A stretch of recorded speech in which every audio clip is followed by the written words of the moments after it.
என் அன்பு குழந்தையே, இதுவரை உன் வாழ்வில் ஏமாற்றங்களை மட்டுமே சந்தித்து வந்த நீ இனி நல்ல பல மாற்றங்களை பார்க்க போகின்றாய். உன் வாழ்வில் எல்லாம் சரியாகும் காலம் வந்து விட்டது. எப்பொழுதும் கூறுவதை போல்தான் இப்பொழுதும் கூறுகிறேன் என்று அலட்சியமாக சென்று விடாதே.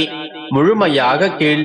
என்னுடைய வார்த்தைகளின் மகிமைகளை நீயே உணர்வாய். இப்பொழுது நான் கூறுவதை எல்லாம் கவனமாக கேட்டுக்கொண்டு வா. அதில் இருக்கும் அர்த்தங்களை புரிந்து கொண்டும் அதை கடைபிடிக்கவும் முயற்சி செய். முதலில் உன்னுடைய மனதை அமைதியாகவும் தெளிவாகவும் வைத்துக்கொள். அதீதமான யோசனைகளால் எப்பொழுதும் மூழ்கிக் கொண்டிருக்கின்றாய். வீண் யோசனைகளையும் வீண் யூகங்களையும் மனதிலிருந்து அகற்றிவிட்டாலே போதும். போர் வியூகங்களை கூட எளிதில் தகர்த்து விடலாம். அப்படி இருக்கும் போது உன்னுடைய வாழ்வில் நடக்கும் இந்த போராட்டங்களை தகர்த்து விட முடியாதா? எனவே உன்னுடைய பிரச்சனைகளை பற்றி அதிகமாக யோசிக்காமல், வியூகங்களை வகுக்காமல் அமைதியாக இரு. எந்த ஒரு சதியையும் எளிதில் வென்று விடலாம். எப்பொழுது தெரியுமா? சலனமும் சஞ்சலமும் இல்லாத நதியை போல நம்முடைய மனது தூய்மையாக இருக்கும் போது. இழந்ததை நினைத்தும் இன்னும் பெறவில்லையே என்று நினைத்தும் வருந்தாதே. நீ எதை இழந்தாலும் அதை இன்னொரு வடிவில் உன்னை வந்து சேரும். இதுவே இயற்கையின் விதி. இப்பொழுதுள்ள உன்னுடைய பிரச்சனையை எல்லாம் மறந்துவிட்டு, உன்னுடைய கவலைகளை எல்லாம் களைந்துவிட்டு இறைவனை அடையும் வழியை மட்டும் பார். அதுவே உன்னுடைய எல்லா பிரச்சனைகளுக்கும் நிரந்தர தீர்வை தரும். இறைவனை அடைவது என்பது எளிமையான வழிதான். ஆனால் மனதைரியமும் வைராக்கியமும் இருக்க வேண்டும். எவன் ஒருவன் எதனாலும் மகிழ்வதில்லையோ, என்ன நடந்தாலும் துயரப்படுவதில்லையோ, எதையும் யாரையும் வெறுப்பதில்லையோ, எதற்கும் ஆசைப்படுவதில்லையோ, நல்லது கெட்டது என இரண்டையும் துறந்தவனாய் என்னிடத்தில் பக்தி கொள்கின்றானோ அவனே எனக்கு பிரியமானவன். அவனே இறைவனையும் அடைவான். எவருடைய பாவங்கள் அழிந்து விட்டனவோ, எவருடைய ஐயங்கள் தெளிவாகி விட்டதோ, அவர் அனைத்து உயிரினங்களிடத்திலும் நல் உணர்வு கொண்டுள்ளாரோ, எவருடைய மனம் சஞ்சலம் நீங்கியதோ அவரே இறைவனை அடைவார். சந்தேகத்திற்கு இடம் இல்லாமல் கூற வேண்டுமெனில், மனம் என்பது சஞ்சலமானதுதான். வசப்படுத்துவதும் கடினம்தான். ஆனால் பயிற்சியினாலும் வைராக்கியத்தாலும் அதை வசப்படுத்தலாம். அதை நீ வசப்படுத்தும் போதே இறைவனை நீ காண முடியும். நீ இருக்கும் பிரச்சனைகளை எல்லாம் மறந்துவிட்டு இறைவனை பற்றிக்கொள். இறை வழிவில் உன்னுடைய பயணத்தை தொடங்கு. எந்த மனது நல்லதை நினைக்கின்றதோ அந்த மனதிற்கு நல்லதே நடக்கும். எந்த மனிதன் மற்றவர்களும் நன்றாக இருக்க வேண்டும் என்று நினைக்கிறானோ அந்த மனிதன் நன்றாக இருப்பான். இதுவே ஆத்ம வாழ்வின் இயல்பு. பொழுது நான் கூறிய இந்த மாற்றங்கள் எல்லாம் மனதிற்குள் நீ கொண்டு வா. இறை வழியில் செல். அப்பொழுது இதுவரை ஏமாற்றங்களை மட்டுமே பார்த்த உன்னுடைய மனது நல்ல மாற்றங்களை பார்க்கும். மனம் நிறைவாக உணரும். உன்னுள் இந்த மாற்றங்கள் வர துவங்கிவிட்டாலே உன்னுடைய வாழ்க்கையில் நல்ல மாற்றங்கள் வர துவங்கும். அந்த நல்ல மாற்றங்களை நீ உணரவும் தொடங்குவாய். இறைவனை மற்றிக்கொண்டு இறை வழியில் செல்லும் போது எந்த ஏமாற்றங்களும் உன்னை நெருங்காது. இப்போது நான் கூறிய எல்லாவற்றையும் சரியாக புரிந்து கொண்டு சரியாக நீ செயல்படுத்தி வந்தாலே உன்னுடைய அத்தனை பிரச்சனைகளும் முடிந்துவிடும். உன்னுடைய கைகளில் இருக்கும் பிரச்சனைகளும் சிக்கல்களும் இறைவன் கைகளுக்கு மாற்றப்படும். அந்த பிரச்சனைகளை தீர்ப்பது இறைவனின் பொறுப்பாகிவிடும். உன்னுடைய வாழ்வானது உன்னுடைய எண்ணப்படியே நிகழும். அதனால் எண்ணத்தை எப்போதும் தூய்மையாக வைத்திருக்க வேண்டும். எண்ணத்தை தூய்மையாக வைத்திருக்க வேண்டுமானால் உன்னுடைய மனதில் இறைவன் குடியிருக்க வேண்டும்.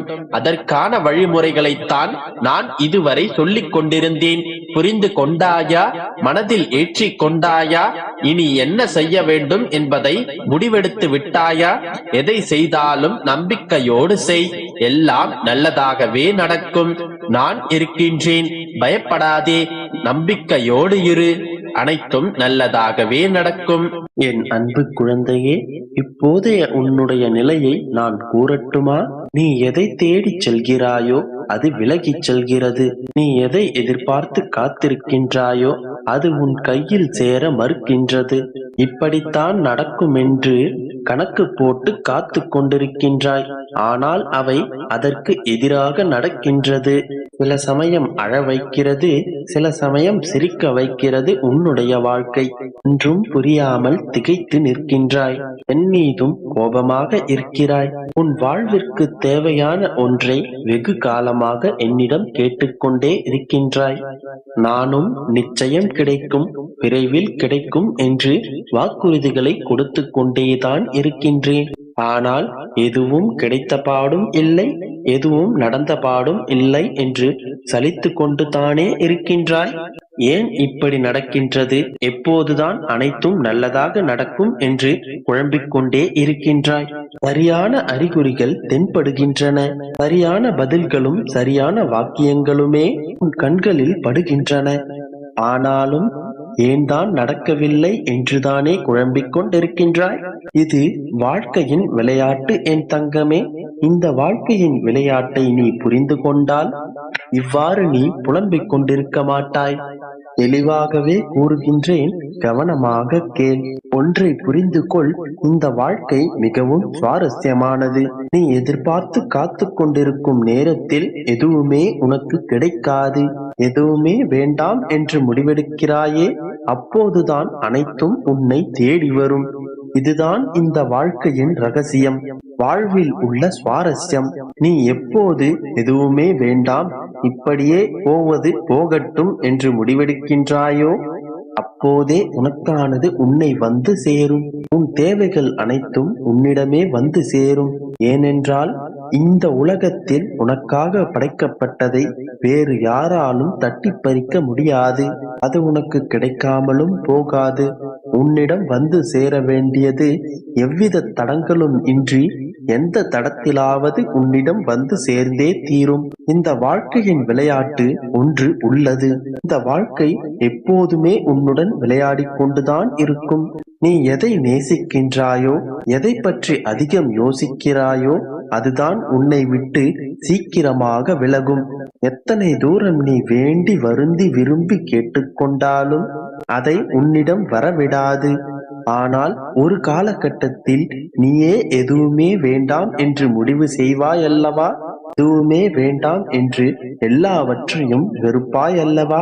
அந்த தருணத்தில் அனைத்தும் உன்னிடம் தானாக வந்து சேரும். இதுதான் இந்த வாழ்க்கையின் விளையாட்டும் கூட.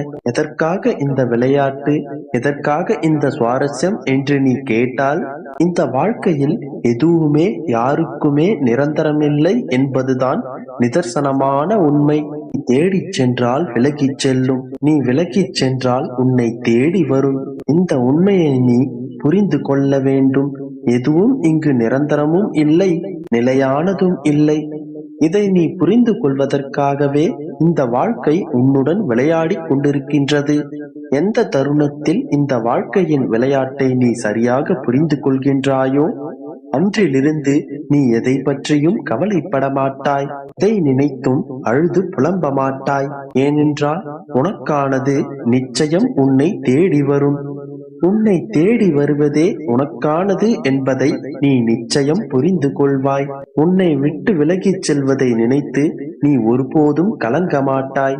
இப்போது என் பிள்ளை அந்த கவலையில் இருப்பதால் இதை புரிய வைப்பதற்காகவே நான் உன்னிடம் வந்தேன். இனி குழப்பங்களோ சந்தேகங்களோ இருக்கக்கூடாது. இந்த வார்த்தைகளை நீ சரியாக புரிந்து கொண்டால் இனி நீ சுகமாக வாழ்வாய். எல்லாவற்றையும் நம்பத் தொடங்கு. உன்னை சுற்றி இருப்பவை அனைத்தையும் நம்பத் தொடங்கு. அது உனக்கான நல்லது என்பதை நம்பத் தொடங்கு. அந்த ஒரு நம்பிக்கை உன்னுள் வந்துவிட்டால் எல்லாமும் நலமாகும். நம்பிக்கை